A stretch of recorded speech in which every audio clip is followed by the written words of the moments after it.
नमस्कार, अपने सबके एकटा बधाई दै छी से सुनू।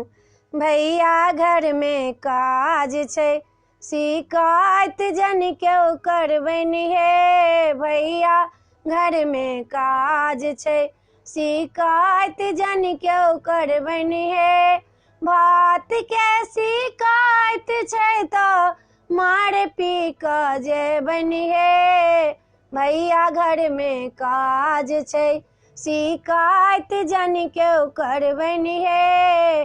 भैया घर में काज छै, शिकायत जन क्यों करबनि हे। तरकारी के शिकायत छै तो झोर पी कऽ जेबनि हे। भैया घर में काज छै, शिकायत जन क्यों करबनि हे। दालि के शिकायत छै तो पानी पी कऽ जेबनि हे। भैया घर में काज छै, शिकायत जन क्यों करबनि हे। भैया घर में काज छै, शिकायत जन क्यों करबनि हे। पूरी के शिकायत छै तो रोटी खा कऽ जेबनि हे। भैया घर में काज छै, शिकायत जन क्यों करबनि हे। भैया घर में काज छै, शिकायत जन क्यों करबनि हे। छानि के शिकायत छै तो पटिया पर बैस कऽ जेबनि हे।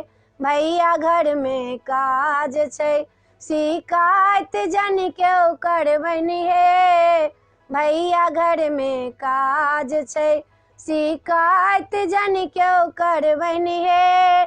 सुपारी के शिकायत छै तो लौंग लऽ कऽ जेबनि हे। भैया घर में काज छै, शिकायत जन क्यों करबनि हे। भैया घर में काज छै, शिकायत जन क्यों करबनि हे। एहि वीडियो में एतबे अइ। अपने सबके बधाई नीक लागत तऽ हमरा जरूर कहबै आ हमरा जरूर सुनबै आ हमरा सब्सक्राइब करऽ नहि बिसरबै। जय मिथिला, जय भोला बाबा।